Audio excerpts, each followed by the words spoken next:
Carrie Zilka with the Hunt Fish Travel Podcast. We're here at the Wisconsin Fishing Expo. We're having a great time. We're here talking with the Eau Claire Visitor Bureau's folks. Try saying that 3 times fast. And it's visiteauclaire.com right up front of where you're going to want to go after we talk to them, because we're going to talk about fishing. And why don't we start with who you all folks are? Hi, I'm Linda John, and I am the Executive Director for Visit Eau Claire.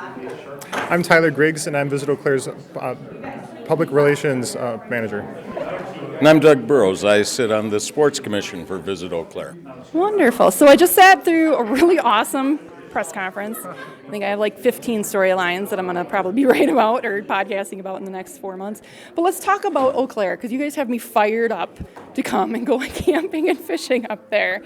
Let's start with walleye fishing. So whether you're a resident or a non-resident, where would you suggest someone go right off the bat?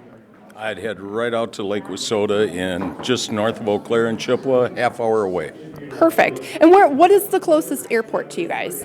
It's the Chippewa Valley Regional Airport, and it's serviced by United Airlines, so direct flights to Chicago every day, too. So. Oh, perfect. Awesome.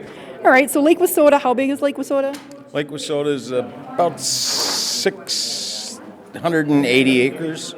6,100 thereabouts. All right, so that's I a big forgot lake. Zero. Thereabouts. Yeah. So that's where you're going to want to go in the area for walleyes. What about trout fishing? Trout fishing, you have Otter Creek, Elk Creek, and also there's one other one that just escaped me. But you get a hold of the office, Visit Eau Claire, and they'll set you up with maps of all of the trout streams in the Eau Claire area. Excellent. Do you guys have lake trout out there? No. Just you have to go stream. to Michigan or Superior for that. Perfect. And I heard you guys are pretty big and you guys have some musky opportunities up there? Musky opportunities again in Lake Wissota, Lake Eau Claire, and then also on the Chippewa River.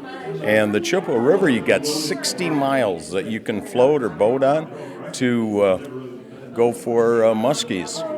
Wonderful. So I'm looking at this piece of paper. What fish can I catch? And there's a ton of them. Panfish, muskies, largemouth, smallmouth, northern pike, walleyes, all the fun ones. Who doesn't want to go to Eau Claire and go fishing, right?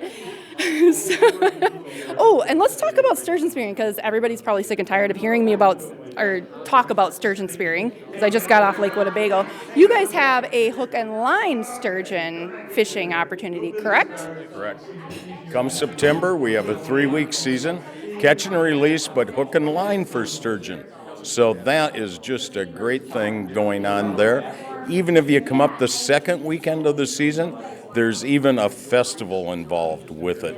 So you can hook and line for sturgeon and attend a festival with adult beverages. Awesome. And Doug, Bonus. isn't that just one of 3 locations in the state where that's available? That is correct, one of 3 in the state. Wonderful.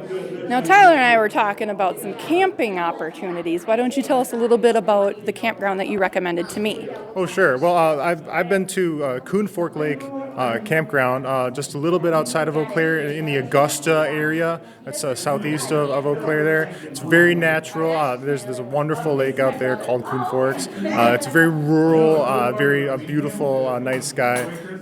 There's the trees out there are thick and wooded, old growth sort of experiences, and it's really out there too. I mean, there's a large Mennonite population that kind of surrounds the area too. So when you drive from Eau Claire out of the city into the rural area, and you start to get immerse yourself into a very rural, natural, real sort of lifestyle out there. Wonderful. And a little bit about, say, Eau Claire. So we like to come up and we go camping, but we like to go into the city and check out the rest. Why don't you recommend to me what the best steakhouse in Eau Claire would be? There's a lot of great ones. We've got downtown is really going through a renaissance right now, and so just first of all, recommend people getting downtown. But one of my favorite steakhouses is a place called Hooligans, and it's right on Barstow Street downtown. It's amazing. We've got a lot of great sort of family-owned, long-time restaurants. One of my favorites is Dragonetti's. It's got a lot of great Italian food, and then also Mona Lisa's is on the Water Street area, which is a different district of Eau Claire as well. So we have some fabulous restaurants all over Eau Claire. Bonus for me, for a foodie like me. And just one last question: if somebody is coming to Eau Claire and say they're just looking for something super interesting and super Eau Claire-ish, what would you recommend?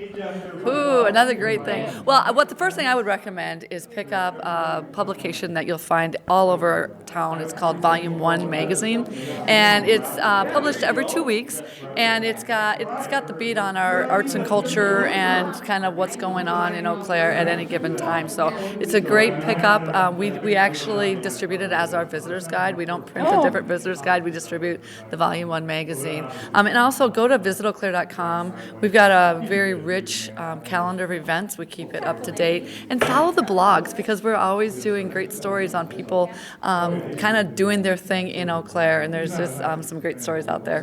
Perfect. Visiteauclaire.com. Thank you. Thank you. Thank you, Carrie.